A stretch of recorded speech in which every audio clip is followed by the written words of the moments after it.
Hi friends, వచ్చేయండి. Hi friends, welcome to కబుర్లు with Janu YouTube ఛానల్కి. వచ్చేయండి నాతో పాటు పార్వతీశం జీవిత ప్రయాణానికి. Barrister Parvateesam part 2. ఇంతలోనే బందర్ నుంచి వస్తారనుకున్న నారాయణరావు పంతులు గారు 50-60 మంది అనుచరులతో రానే వచ్చారు. రమణారావు గారు, మరికొందరు పెద్దలు, మరికొంతమందిని వేదిక మీద కూర్చుండబెట్టి వారికి సభాపతిగా ఎన్నికైన మరొకరికి ప్రజల కరతాళ ధ్వనుల మధ్య పూలదండలు వేశారు. అందరూ అక్కడ కూర్చోగానే సభలో సందడి కొంత సద్దుమణిగిన తర్వాత రమణారావు గారు వేదిక ఎక్కి ఉపన్యాసకులను వచ్చిన వారందరికీ పరిచయం చేసి సభ ప్రారంభమవుతున్నదని అందరూ నిశ్శబ్దంగా శ్రద్ధగా పంతులు గారి ఉపన్యాసం విని వారు చేసే బోధలు తలకెక్కించుకుని ఆ ప్రకారం మనం నడుచుకోగలిగితే దేశానికి బాగా ఉజ్వల భవిష్యత్తు ఉంటుందని చెప్పి వేదిక మీద నుంచి దిగారు. వేద పఠనంతో సభ ప్రారంభమైంది. నారాయణరావు గారు దిక్కులు పిక్కటిల్లేటట్లు, ఊరంతా కూడా వినబడేటట్లు గంభీర ఉపన్యాసం 2 గంటలకు పైగానే చేశారు. సభికులంతా మూర్ఛపోయినట్లు చీమ చిటుక్కుమన్నా వినబడేంత నిశ్శబ్దంతో ఉపన్యాసం విని సముద్రఘోషంత చప్పుడుతో కరతాళ ధ్వనులు చేశారు. నాటితో సభ ముగిసింది. ఇక నేనేమి చేస్తున్నానో తెలియలేదు. మళ్ళీ 10 మంది కుర్రవాళ్లను కూలీలను కేకేసి ఈ బల్లలను కుర్చీలను వగైరా సామాన్లను ఎవరికి వారికి అప్పజెప్పి సుమారు 9 గంటలకి ఇంటికి చేరాను. నేను ఎలా వెళ్ళానో, బండి మీదనో, నడిచో, కళ్ళు తెరిచో, మూసుకునో, నిద్రలో నడుస్తున్నట్టు, గాలిలో తేలినట్టు, యోగులు ఆకాశంలో ఎగిరినట్టు ఇంటికి వచ్చాను. నేనేమయ్యానా, ఎందుకు రాలేదా అనుకుంటూ అమ్మా నాన్న నా కోసం కనిపెట్టుకున్నారు. నన్ను చూడగానే ఎంతో సంతోషంతో ఏంట్రా నాయనా ఇంత ఆలస్యమైంది అన్నది అమ్మ. నాన్న ఏమీ మాట్లాడలేదు. నేను నరసాపురంలో జరిగిన సభ సంగతి, అక్కడ ఉపన్యాస సారాంశము చెప్పాను. మా నాన్న ఊ ఆ అనేనా అనకుండా అన్నీ విని లేచి వెళ్ళి పడుకున్నాడు. నేను భోజనానికి వెళ్ళాను. ఇంత పొద్దుపోయేదాకా సభలు ఇవన్నీ ఎందుకు నాయనా? ఇంటి పట్టు నుండి నువ్వేదో చదువుకోవడమో, పొలం పని చూసుకోవటమో, మీ నాన్నకు సాయం చేయటమో చెయ్యాలి కానీ అని అన్నది. నేను భోంచేస్తుంటే మా అమ్మ. ఇవి మా నాన్న అభిప్రాయాలు అయ్యుంటాయని నేను ఊహించుకుని త్వరగా భోజనం ముగించి మాట్లాడకుండా వెళ్ళి పడుకున్నాను. ఆనాటి విశేషాలన్నీ తలుచుకుంటూ, ప్రతీదీ జ్ఞాపకం చేసుకుంటూ, ఆలోచిస్తూ మెలకువో నిద్రో స్వప్నమో తెలియకుండానే తెల్లవారింది. రాత్రంతా ఏవేవో కలలతో నిద్ర పట్టిందో లేదో తెలియని స్థితిలో ఉండగా తెల్లవారింది. నేను లేచి కాలకృత్యాలు తీర్చుకునేటప్పటికీ మా నాన్న స్నానం చేసి జపానికి కూర్చోబోతున్నాడు. నన్ను చూసి, నాయనా లేచావా? చూడు, ఒక మాటు పొలం వెళ్ళి అని నాకు 15 రోజుల వరకు ఊపిరి తీసుకోవటానికైనా తీరిక లేకుండా ఏవేవో పనులు పురమాయించాడు. ఇక నుంచి నేను సభలు సందర్భాలు మూసుకుని ఇంటి పట్టున ఉండమని దీని భావం అయి ఉంటుందని ఊహించాను. నేనేమీ మాట్లాడలేదు. ఆయన మౌనంగా జపానికి కూర్చున్నాడు. నేను చద్దన్నానికి కూర్చుని అది కాగానే పొలానికి బయలుదేరాను. పొలం వెళ్ళానన్న మాటే కానీ అక్కడ ఏ పని మీద మనస్సు పోలేదు. నా శరీరం మటుకు పొలంలో ఉన్న, బుర్ర నరసాపురంలోనే ఉండిపోయింది. అక్కడ ఏవేవో పనులు పనివాళ్లకు పురమాయిస్తూ చూస్తూ కూర్చున్నానో, నిన్నటి ఉపన్యాసాల మీదనో నాయకుల మీదనో నిలిచిపోయింది నా మనస్సు. ఇది వదులుచుకుందామన్నా వదిలేటట్లు కనబడలేదు. ఇలా 1 వారం రోజులైనా గడవకుండా నారాయణరావు గారు ఒకసారి వచ్చి కనబడమని, బిపిన్ చంద్రపాల్ అనే మహానాయకుడు బెంగాల్ నుంచి వస్తున్నాడని, పెద్ద ఎత్తున మనం సభలకు ఏర్పాట్లు చేయాలని, అధమం 10,000 జనం సభకు వచ్చే సూచనలున్నాయని, కాబట్టి నీవు వచ్చి దగ్గరుండి ఈ ఏర్పాట్లన్నీ జరిపిస్తే కానీ సభ కానీ లేకపోతే మనం అభాస్పాలు అవుతుందని కబురు చేశారు. పచ్చి వెలక్కాయ గొంతు పడ్డట్టు అయింది. వెళ్ళడమా లేకపోతే మానడమా అనే సంశయంలో ఉండి చివరికి వెడితే ఎలాగూ వెళ్ళకపోతే ఎలాగూ, వెడితే ఇక్కడ పనులన్నీ పాడవడం, మా నాన్నకు కోపం రావడం తప్పదు. వెళ్ళకపోతే నా మీద ఎంతో నమ్మకంతోనూ ఆశతోనూ ఎదురు చూస్తున్న రమణారావు గారికి ఆశాభంగం అవుతుంది. ఆశాభంగం మాట ఎలా ఉన్నా యథార్థం చేతను నేను వెళ్ళకపోతే అక్కడ ఏర్పాట్లన్నీ శ్రద్ధగా జరిపించేవాడు మరొకడు లేడేమో అనిపించింది. ఇలా ఆలోచిస్తూ ఒకరోజు ఉదయాన్నే పొలం పనులన్నీ మనిషికి పురమాయించి పెందలాడే భోంచేసి ఎవరితోటి చెప్పకుండా నేను నరసాపురం చేరుకున్నాను. రమణారావు గారిని కలుసుకుని ఇంటి దగ్గర నా ఇబ్బందులు మనవి చేసుకున్నాను. వారెంతో సానుభూతితో ఆలకించి, నాయనా, ఇటువంటి కార్యక్రమాల్లో ప్రవేశించిన తర్వాతను ఎంతసేపు ముందంజ వేయడమే కానీ వెనుకకు దిగజారడం ఎంతమాత్రం ఉండకూడదు. తతిమా విషయాలు మనం సావకాశంగా ఆలోచించుకుందాం. ఈ సభ మట్టుకు మీరు పూనుకుంటే కానీ జయప్రదం జరగదు. కాబట్టి ఎలాగైనా వచ్చి నీ బాధ్యత నిర్వహించక తప్పదు. ఇటువంటి ఇబ్బందులు వస్తూనే ఉంటాయి. ఈ పూటకు వెళ్ళి వ్యవధి అట్టే లేదు కనుక రోజు ఏదో వేళప్పుడు కలుసుకుని తగిన ఏర్పాట్లు చేసుకుందాం. వెళ్ళిరా అని నన్ను వీపు తట్టి పంపించారు. నేను ఉత్సాహంతో మనం ఎన్ని ఆటంకాలైనా ఎదుర్కొని కార్యభారం వహించకపోతే దేశమే నాశనం అవుతుందన్నంత ఉద్రేకంతో, భయంతో తొందరగా ఇంటికి వెళ్ళాను. అక్కడి నుంచి రోజు ఏదో సమయంలో నేను నరసాపురం వెడుతూ రమణారావు గారితో సంప్రదిస్తూ అక్కడ ఏర్పాట్లు చేస్తూనే ఉన్నాను. మా నాన్న ఇవన్నీ ఓ కంట కనిపెడుతూనే ఉన్నాడు. కానీ ఒక్కనాడు ఇదేమిటని నన్ను అడగనూ లేదు, నేను చెప్పనూ లేదు. ఆఖరికి సభ రోజు రానే వచ్చింది. ఆ రోజు ఉదయాన్నే సద్దన్నం తిని రాత్రి దాకా ఇంటికి రానని మా అమ్మతో చెప్పి ఆవిడ ఏదో అంటుంటే వినిపించుకోకుండా నరసాపురం పరిగెత్తుకుని వెళ్ళాను. ఆదరాబాదరా నరసాపురం చేరుకుని రమణారావు గారు, నేను, మా దళం సభ్యులు సాయంత్రం వరకు సతమతమై బ్రహ్మాండమైన ఏర్పాట్లు చేశాం. మధ్యాహ్నం రమణారావు గారితో పాటే వాళ్ళ ఇంట్లోనే 2 మెతుకులు తిన్నాను. మళ్ళీ సభాస్థలికి వచ్చి అక్కడ ఏర్పాట్లు పూర్తి చేసుకునేటప్పటికి సుమారు 5 గంటలు అయింది. ఊపిరి తీసుకోవడానికైనా వ్యవధి లేకుండా పనిచేయవలసి వచ్చింది. ఎలాగైతేనే ఏర్పాట్లన్నీ ఎంతో సంతృప్తికరంగా పూర్తి చేసుకున్నాం. సుమారు 6 గంటలకు వస్తారనుకున్న నాయకుడు వచ్చి సభ ప్రారంభించేసరికి 7 గంటలైంది. రమణారావు గారు సభకు 10,000కు పైగా వస్తారన్న అంచనా దాటిపోయింది. 50,000 లక్షో వచ్చారన్నట్లుగా కనుచూపు మేర వరకు ఇసుక వేస్తే రాలకుండా జనసమూహంతో ఆ మైదానమంతా నిండిపోయింది. బ్రహ్మాండమైన ఉపన్యాసం ఇచ్చారు పాల్ గారు. నా జన్మలో ఎప్పుడు అటువంటి ఉపన్యాసం వినలేదు సరికదా, ముందు కూడా వింటానని నమ్మకం లేదు. నాకు జీవితాంతం వరకు ఆ ఉపన్యాసం నా చెవుల్లో గింగురుమని మారుమ్రోగుతూనే ఉంటుంది అనిపించింది. సుమారు 2 గంటల పాటు జనసమూహానికి తెలియని భాషలో ఆయన ఉపన్యాసం ఇచ్చినా, మరొక తెలుగు నాయకుడు అది తర్జుమా చేస్తున్నా ఒక్కరూ కదలకుండా, కిక్కురుమనకుండా, ఊపిరి విడవకుండా గంభీరమైన శబ్దంతో ఇవన్నీ వేల మంది ఆ ఉపన్యాసం వింటూ కూర్చోవటం నా జన్మలో మరపురాని మరవలేని దృశ్యం. సుమారు 10 నిమిషాల వరకు ఆకాశం దద్దరిల్లేటట్లు ప్రజలు చేసిన కరతాళ ధ్వనులతో సభ ముగిసింది. నేను ఇంటికి చేరుకునేసరికి సుమారు 10 గంటలైంది. మా అమ్మ నా కోసం ఎదురుతెన్నులు చూస్తూ వీధి గుమ్మంలోనే కూర్చుంది. నేను వస్తుంటేనే నా వెనకనే వస్తున్న జనాన్ని చూసి మా ఊరంతా సభకు వచ్చిందా అనిపించింది. నేను ఇంటికి వచ్చి స్నానం చేసి మౌనంగా మా అమ్మ ఎన్ని అడిగినా సమాధానం చెప్పకుండా భోంచేసి వెళ్ళి పడుకున్నాను. అప్పటి వరకు మెలకువగానే పడుకున్న మా నాన్న లేచి యువతలకు రాలేదు. నన్ను పలకరించలేదు. ఉరుములు, పిడుగులు, తుఫాను తెల్లవారిన తర్వాత కానీ రావని నిశ్చయం చేసుకుని హాయిగా పడుకున్నాను. తెల్లవారింది. నేను లేచి స్నానాధికాలు చేసుకుని చద్దన్నం తినేసరికి మా నాన్న జపం పూర్తి చేసుకుని నా కోసం కనిపెట్టుకుని కూర్చున్నాడు. అంతా ప్రశాంతంగానే ఉన్నా ఆయన ముఖంలో గాంభీర్యం మటుకు చాలా భయంకరంగానే ఉంది. నెమ్మదిగా మామూలు ధోరణిలోనే, నిన్న అంతా కనబడలేదు, ఎక్కడికి వెళ్ళావురా అన్నాడు. నరసాపురం వెళ్ళాను అన్నాను. ఎందుకు అన్నాడు. ఆయనకు చెప్పక తప్పేటి లేదని 2-3 సంవత్సరాల నుంచి నరసాపురంలో రమణారావు గారి ఆధ్వర్యాన జరుగుతున్న సభలు, సందర్భాలు టూకీగా చెప్పాను.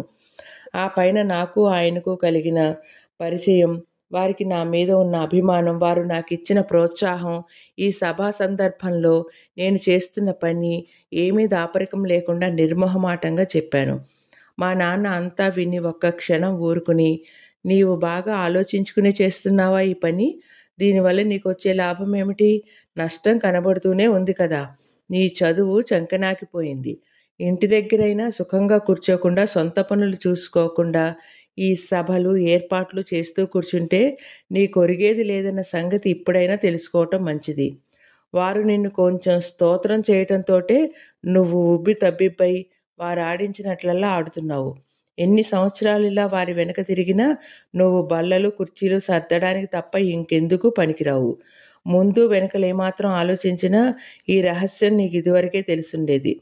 అందుకని ఇప్పుడైనా తెలివి తెచ్చుకుని గత 3 సంవత్సరాల్లో నీవు చేసిన పనులన్నీ ఆలోచించుకుంటే నేను చెప్పిన ప్రతి అక్షరం నిజమేనని నీకు తెలియకపోదు. దేశం కోసం పాటుపడటం, దేశాన్ని ఉద్ధరించటం ఇటువంటి పెద్ద విషయాలని గొప్ప ఆదర్శాలే కాదనను. ఇటొచ్చి దానికి ఇంకాస్త పెద్ద చదువులు, పెద్ద బుర్రలు, పెద్ద ఊహలు, కొంత వెనక స్తోమత ఉంటేను కానీ ఎంత చిన్న కార్యమైనా సాధించడం అసాధ్యం అవుతుంది. నీవు ఉద్యోగం చేసుకోవాలన్నా, దేశసేవ చేయాలనుకున్నా ఇది ఏమీ ఊరికే కానీ విజ్ఞానాన్ని పెంచుకోవాలన్నా విద్య చాలా అవసరం అన్న సంగతి మర్చిపోకు. ఈ సత్యాన్ని ఎప్పటికైనా నీవే తెలుసుకోగలవని నేను ఇన్నాళ్ళు ఊరుకున్నాను. నువ్వింకా ఇలాగే తిరుగుతూ ఉంటే ఎప్పటికీ తెలుసుకోలేవని నేను నీకిదంతా విడమర్చి చెబుతున్నాను. ఇప్పుడైనా మేల్కొని నీకు ఏ రకమైన విద్య కావాలో నీవే నిర్ణయించుకుని ఆ విద్యను అభ్యసించే ప్రయత్నం చేయి. నీవు ప్రాజ్ఞుడు అవుతున్నావు. ఇంతకంటే ఎక్కువ చెప్పడం అనవసరం అని మా నాన్న మారుమాటు లేకుండా నీ అభిప్రాయం ఏమిటని నన్ను అడగకుండా తిన్నగా పొలం వెళ్ళిపోయారు. నేను బయటకు వెళదామనుకున్నది మానేసి ఇంట్లోనే కూర్చుని ఏ పుస్తకము చదవబుద్ధి కాలేదు. మళ్ళీ మా నాన్న కంటపడలేదు. అలాగని యోచిస్తూ కూర్చుని 4వ రోజు సాయంత్రం నరసాపురం రమణారావు గారి ఇంటికి వెళ్ళాను. ఏం పార్వతీశం, ఏమిటి విశేషాలు? మొన్న సభ అంత జయప్రదంగా జరగటానికి కారణం నీవే సుమా. నేను నీ ముఖస్తుతి కోసం చెప్పటం లేదు. నీవు పడ్డ పాటంతా గమనిస్తూనే ఉన్నాను. చాలా అలసి చిక్కి సగమయ్యావు అన్నారు. ఇంకా ఏమిటి విశేషాలు? అంత మౌనంగా కూర్చున్నావేమిటి? ఏదో మాట్లాడు అన్నారు నవ్వుతూ. నేను ఇంటి దగ్గర జరిగిన సంగతంతా వారికి విన్నవించి మీ సలహా ఏమిటి అన్నాను. ఆయన ఒక్క క్షణం ఊరుకుని మీ నాన్నగారు చెప్పిందంతా నిజమే, కాదని నేను ఎలా అనగలను? విద్య లేనిదే విజ్ఞానం ఎలా వస్తుంది కనుక ఆ సంగతులు నేను నీకు ఒక రోజున సావకాశంగా హితవుగా చెబుదాం అనుకున్నాను. ఆ శ్రమ నాకు తప్పించారు మీ నాన్నగారు. ఆయన పెద్దలు, పండితులు, వివిధ విషయాలు తెలిసినవారు. చదువు అత్యవసరం అన్నది నిర్వివాదం. ఏ చదువు అన్నది ప్రశ్న. నా ఉద్దేశం నువ్వు మళ్ళీ హైస్కూల్లో చేరి చదవడం అనేది మంచిది కాదంటాను. కాబట్టి ఇంటి దగ్గర నీవు కొంత సంస్కృతము, తెలుగు చదువుకో. తర్వాత కొన్ని పుస్తకాలు సాంఘిక రాజకీయాలు సంబంధించినవి నేను ఇస్తూ ఉంటాను. అవి చదవవచ్చు. నెమ్మదిగా ఇతర విషయాల సంగతి ఆలోచిద్దాం అన్నారు. కొంచెంసేపు ఈ మాట ఆ మాట చెప్పి నాకు సెలవిచ్చారు. నేను ఇంటికి చేరుకుని వారు చెప్పిందంతా ఆలోచించుకుంటే మా నాన్న కూడా ఎంత దూరాలోచనతో చెప్పాడో నాకు అర్థమైంది. వారు ఉభయులు చెప్పిన పద్ధతిని నేను కొత్త చదువు ప్రారంభించాను. తరచూ నరసాపురం వెళుతూ రమణారావు గారిని, ఇతర స్నేహితులను కలుసుకుంటూ కొత్త విషయాలు తెలుసుకుంటూ ఉండేవాడిని. రమణారావు గారిచ్చిన అనేక రకాల పుస్తకాలు చదవగలిగాను. అనేక విషయాలు అదివరకు తెలియనివి ఊహించుకుని తెలుసుకోగలిగాను. కలిగిన సందేహాలు అనేకం రమణారావు గారు తీర్చేవారు. ఈ పుస్తకాలన్నీ రాజకీయాలు, సాంఘికాలు చదువుతుంటే అశాంతి ఎక్కువైంది. మతాన్ని గురించి కొన్ని పుస్తకాలు చదువుతుంటే ఇతర మతముల మీద కొంత సహనం బయలుదేరినా కొంత ఆగ్రహం కూడా వచ్చేది. మాకు నరసాపురంలోను పరిసర గ్రామాల్లోనూ క్రైస్తవ ప్రబోధం ఎక్కువగాను అసహ్యంగానూ ఉండేది. వారనే మాటలు, చెప్పే విషయాలు, చేసే ప్రబోధాలు ఎంతో బాధాకరంగా ఉండేవి. ఇటువంటివే ఎన్నో చిన్నవి పెద్దవి కలిసి నాలో అశాంతి రేకెత్తించి రోజురోజుకి మనోవ్యథ ఎక్కువవుతుండేది. ఇలా సుమారు 1-2 సంవత్సరాలు గడిచింది. 4-5 సార్లు రమణారావు గారి దగ్గరికి వెళ్ళినప్పుడు గుంటూరు నుంచి అక్కడికి వచ్చిన 4-5 పెద్ద మనుషులను సందర్శించటం, వారి పరిచయం కలగడం కూడా జరిగింది. వారి వల్ల ప్రథమంగా విదేశీ యానం, అక్కడ చదువు, దానివల్ల ప్రయోజనాలు వగైరాలు ఎన్నో విని ఆలోచిస్తూ ఉండేవాడిని. ఆఖరికి ఒకసారి రమణారావు గారి ఇంట్లోనే ఒక ప్లీడర్ గారి దర్శనం అయింది. వారితో మాట్లాడిన తర్వాత వారి సలహా మీద లండన్ వెళ్ళి బారిస్టర్ చదవాలని నిశ్చయం చేసుకున్నాను. నాటి నుంచి నా సంకల్పం రోజు బలీయమవుతూ వచ్చింది. ఆఖరికి తెగించి ఒకనాడు బయలుదేరడానికి సుముహూర్తం ఏర్పాటు చేసుకున్నాను. నరసాపురం దగ్గర మొగల్తుర్రు మా కాపురస్థరం. మా ఇంటి పేరు వేమూరివారు. నా పేరు పార్వతీశం. నేను టైలర్ హై స్కూల్లో 5వ ఫామ్ దాకా చదువుకున్నాను. 1, 2 ఏళ్ళు ఆ క్లాసులోనే కారణాంతరాల చేత గడపాల్సి వచ్చింది.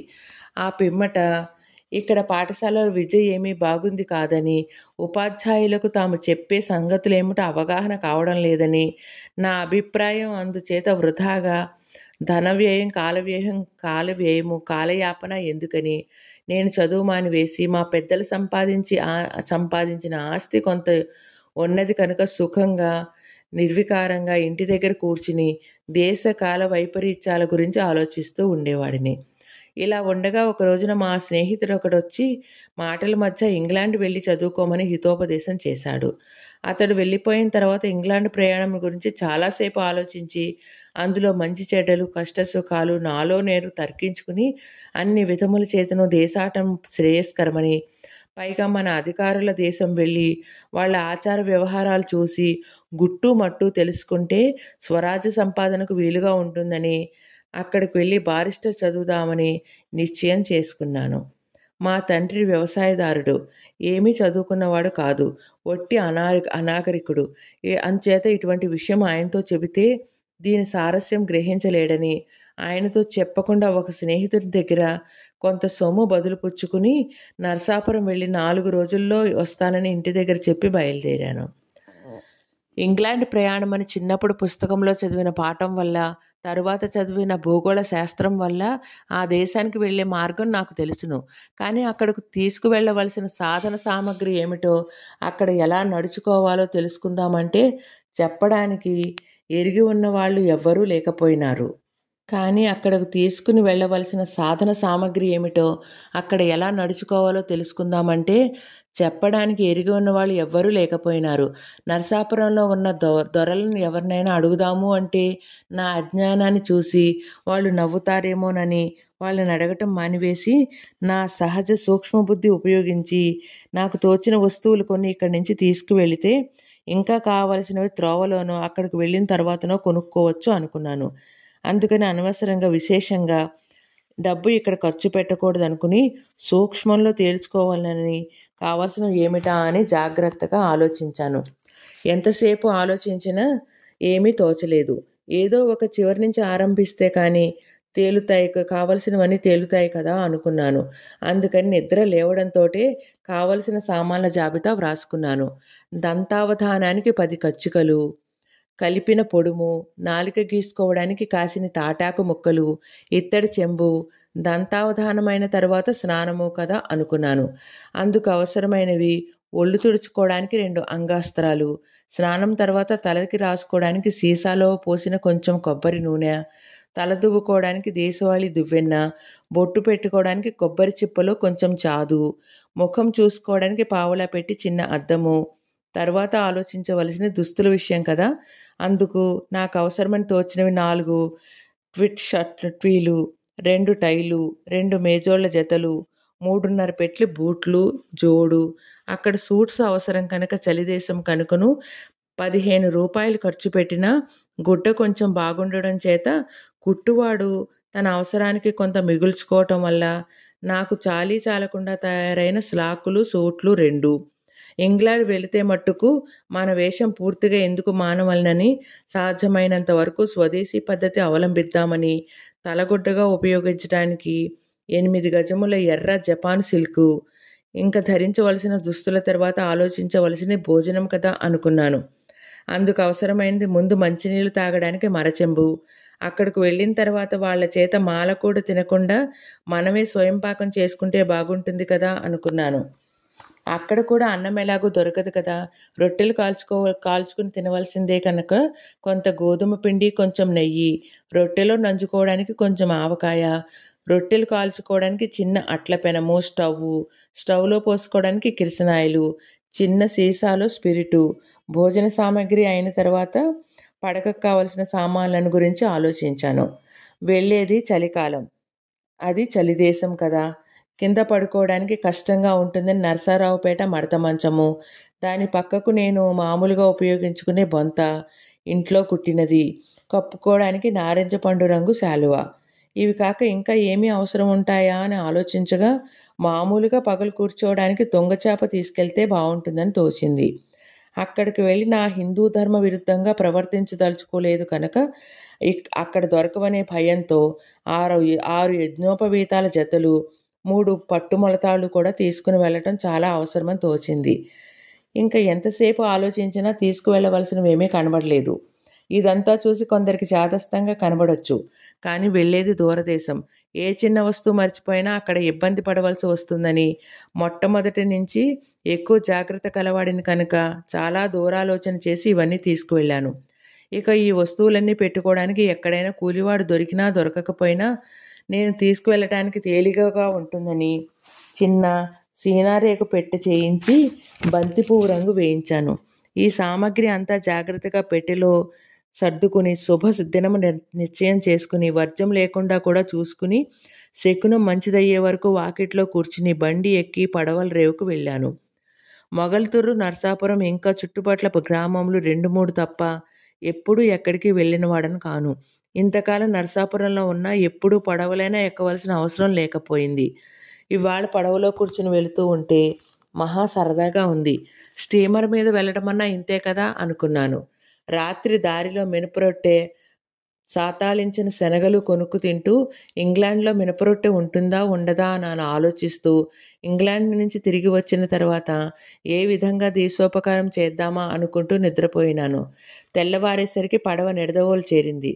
మెలకువ రావడంతోటే నేను తలపెట్టిన మహత్కార్యం జ్ఞప్తికి తెచ్చుకుని దీర్ఘ నిశ్వాసం విడిచి పడవ దిగి త్వరగా స్టేషన్కి వెళ్ళి అక్కడ నిలబడ్డ ఒక పెద్ద మనిషిని సంబోధించి టిక్కెట్ ఇవ్వండి త్వరగా అన్నాను. ఏమిటా హడావిడి, ఎక్కడికి, ఏ రైలుకి అని ఆరంభించాడు ఆయన. నేను ఎక్కడికి వెళ్తే ఎందుకు ఆయనకి? నా వ్యవహారం అంతా ఆయనతోటి చెప్తే గుట్టు బయటపడుతుంది కదా. సరే, అదంతా ఎందుకులేండి, ఇప్పుడు టికెట్ త్వరగా ఇప్పించండి అన్నాను. నన్ను ఎగాదిగా చూసి టికెట్ ఇచ్చే ఆయన ఇంకా రాలేదు, కాసేపు ఉండమన్నాడు. కొంచెం సేపు అయిన తర్వాత ఆయన వచ్చినట్లు తెలుసుకుని వెళ్ళి టికెట్ ఇమ్మన్నాను. ఆయన కూడా ఎక్కడికి అన్నాడు. చెబుతాలేండి, టికెట్ ఇవ్వండి. ఏమిటయ్యా ఈ అలువు, ఏ ఊరు పోతావయ్యా? అక్కడ ఉన్న వాళ్ళందరూ నవ్వడం మొదలుపెట్టారు. ఇది ఎక్కడికయ్యా? ఒట్టి నాటుపురం మాదిరి ఉండావే, నీవు పూడ్చేది చెప్పకపోతే టిక్కెట్లు ఎన్నదా ఇచ్చేదయ్యా? పోయాయా, బుద్ధి లేదు వలే ఉంది, వాళ్ళంతా కాచుకున్నారు అని కేకలు వేశాడు. దగ్గర ఉన్న వాళ్ళంతా నన్ను మందలించారు.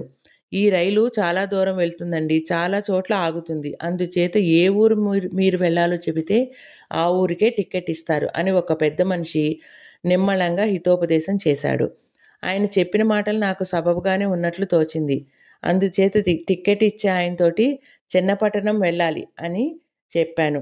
అనేసరికి కండ్లెర్ర చేసి, ఎన్నయ్యా ఇది, ఈ పొద్దు ఎక్కడొచ్చావయ్యా? వట్టి జంతువల్లే ఉండావు, పో అయ్యా, జల్దీ పో అయ్యా, వాళ్ళంతా కాసుకున్నారు, పొమ్మంటే ఏందయ్యా అట్టా మూతిపెట్టి చూస్తావు? పట్నం బండి సాయంకాలం వరకు రాదయ్యా, అప్పటిదాకా ఎక్కడైనా పండుకుని తోంగో అయ్యా అన్నాడు. నా దగ్గర ఉన్న వాళ్ళందరూ నన్ను అవతలికి తోసేశారు. పోనీ కొంచెము జనం తగ్గిన తర్వాత మళ్ళీ వద్దామని వెళ్ళాను.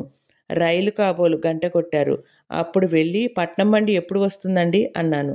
సాయంకాలం అన్నాడు ఆయన. అలాగా, సాయంకాలం దాకా ఉండాలా? నాకు తొందర పని ఉందే. అప్పుడు నా ముఖం కేసి చూసి, ఓ తిరిగి వస్తివా, తొందర పని ఉంటే నడిచిపో అని కిటికీ తలుపు వేసుకుని చక్కా పోయినాడు మాస్టారు. నా మీద కోపం చేత అలా అంటున్నాడేమో. ఈసారి నెమ్మదిగా అడిగి నిజం తెలుసుకుందామని ముందుకు వెళ్ళి ఎదురుగా నిలబడి మాట్లాడదామని నోరు తెరిచేసరికి ఆయనే, వస్తివా, పట్నం బండి ఎప్పుడు వచ్చేది తెలుసుకునేదానికి వస్తివా, ఒకసారి చెబితే నీకు బుద్ధి లేదు అని ఆరంభించాడు. అసలే అరవ్వాళ్ళంటే నాకు కోపం.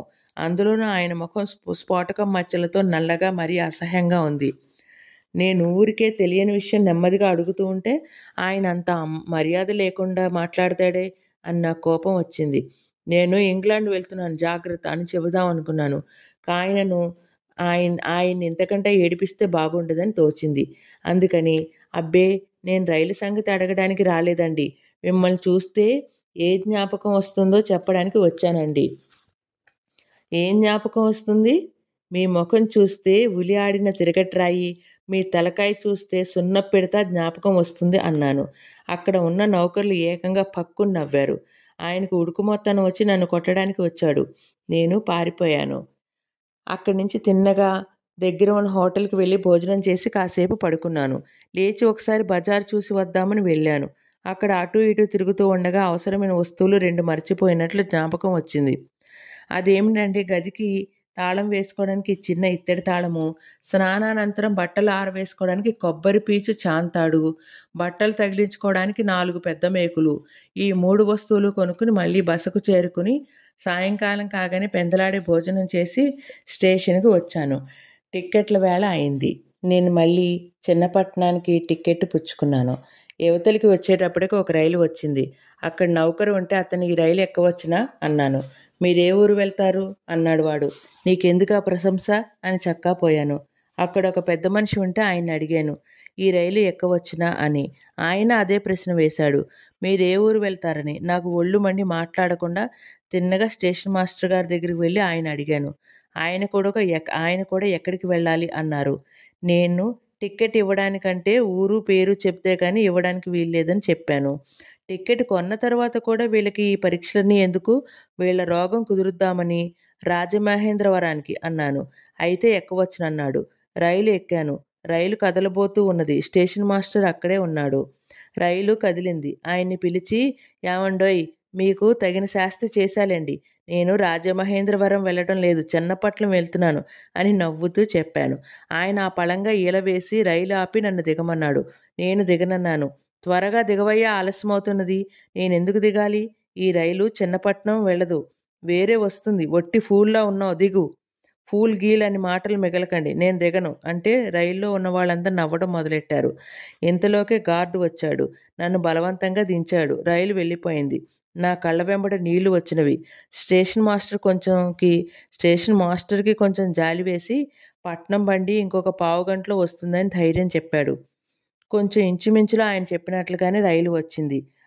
ఆగడంతోటే ఎదురుగుండా ఉన్న పెట్టెలోకి నా సామాను నెత్తిన పెట్టుకుని చక్కా ఎక్కబోయాను. ఒక మెట్టు ఎక్కి రెండో మెట్టు మీద కాలు వేయబోతూ ఉంటే నా వెనక నుంచి ఎవరో తోశారు. ఆ అదురుకు నా నెత్తి మీద ఉన్న సామాను నా వెనక ఉన్నవాడి నెత్తి మీద పడి అక్కడైనా ఆగకుండా ఎవళ్ళ కాళ్ళ మీదో దబీమని పడ్డది. నేను సామాను కోసం వెనక్కి తిరిగి చూశాను. ఆ పళంగా చెయ్యి జారి నా వెనకవాడి మీద నేను, నా వెనకవాడు నా సహితంగా వాడి వెనక వాళ్ళ మీద విరుచుకుపడ్డాం. మేం కింద పడ్డామని పడ్డానికి బదులు మమ్మల్ని తిట్టడం మొదలుపెట్టారు. కొందరు మా మీద నుంచి నడిచిపోయి రైలెక్కారు. నేను లేచి నిమ్మళంగా సామాను సర్దుకుని ఎక్కడెక్కడ దెబ్బలు తగిలినవో సావకాశంగా రైలు ఎక్కిన తర్వాత చూసుకోవచ్చని ముందు రైలెక్కాను. రైలెక్కి సామాను పైన పెట్టుకుంటున్నాను. హఠాత్తుగా రైలు కదిలింది. నా వెనక బల్ల మీద కూర్చున్న ఆడమనిషి ఒళ్ళో పడ్డాను. ఆవిడ 4 ఆశీర్వచనములతోటి ముందుకు గెంటింది. నా ఎదుటి బల్ల మీద సుఖంగా చుట్ట కాల్చుకుంటూ అరమోడ్పు కన్నులతో ఆనందపరవశుడై ఉన్న కాపు మీద పడ్డాను. ఆ చుట్ట నా బొగ్గకు తగిలి చురుక్కుమన్నది. నేను మొర్రో అన్నాను. ఆనంద సమాధిలో నుంచి కొంచెం మెలకువ తెచ్చుకుని అతని ఆనందం ఇంత బరువెక్కిందేమా అని చూశాడు. కాబోలు కెవ్వుమని కేకేసి ఏ పామో మీద పడితే తోసివేసినట్టు నన్ను తోసేశాడు. ఎదుట ఉన్న చంటి పిల్ల పైన పడబోయి ఆ పిల్ల నలిగిపోతుందేమోనన్న భయంతో ఎలాగో తప్పించుకుని తల్లి మీద పడ్డాను. ఆవిడ తోసేయబోతుంటే గట్టిగా ఆవిడ మెడ పట్టుకున్నాను. రైలులో వాళ్ళంతా కడుపు చెక్కలయ్యేట్లు నవ్వడం ఆరంభించారు. ఆ అమ్మాయి పెనిమిటి పక్కనే ఉన్నాడు. ఉగ్రుడై లేచి నన్ను తన భార్యని ఎవళ్ళకి వాళ్ళని ప్రత్యేకంగా విడదీసి తిట్టడం మొదలుపెట్టాడు. నా తప్పు ఏమీ లేదని, అతని భార్య అన్న సంగతి నాకు తెలియదని, ఇంకెప్పుడు చెయ్యనని గజగజ వణుకుతూ చేతులు జోడించి క్షమాపణ చెప్పాను.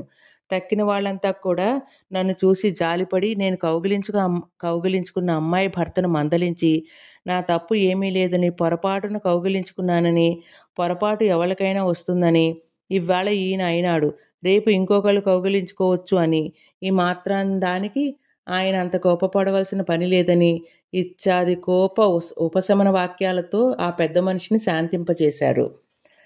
ఇంకా నేను నిలబడి ఉంటే ఎవళ్ళని కౌగిలించుకుంటానో అని భయపడి నాకు కూర్చోవడానికి కొంచెం స్థలం ఇచ్చారు.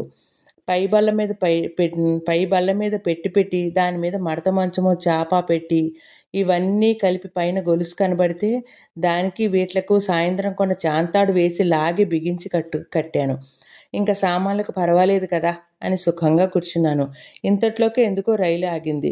అంతా తొంగి చూశారు. ఇంకొక క్షణానికి గార్డులిద్దరు మా పెట్టెలోకి వచ్చి గొలుసు ఎవరు లాగారు అన్నారు. ఎవ్వరూ మాట్లాడలేదు. పైకి చూశారు. నా సామాను కేసు చూపించి ఈ సామాను ఎవరిది అన్నారు. మళ్ళీ ఏం పుట్టి మునిగిందో అని హడలిపోతూ నాదేను అన్నాను. ఎందుకలా గొలుసుకు కట్టావు? సామాను రైలు కుదుపు కింద పడిపోకుండాను జాగ్రత్తగా ఉంటుందని అలా కట్టా. పెట్టెలో వాళ్ళంతా ఊరికే నవ్వడం ఆరంభించారు. గార్డు 50 రూపాయల జరిమానా ఇవ్వమన్నాడు. నా దగ్గరేమీ లేదు. ఇచ్చుకోలేను, క్షమించమని ప్రాధేయపడ్డాను. ఆఖరికి ఎలాగైతేనే నా సామానుని గొలుసుని విప్పివేయమని వాళ్ళు చక్కా పోయారు. ఇంతకీ చిన్నపట్నం చేరిన తర్వాత పార్వతీశం అనుభవాలు ఏమిటో తెలుసుకుందామా? ఉంటానండి. 3వ పార్ట్లో కలుసుకుందాం.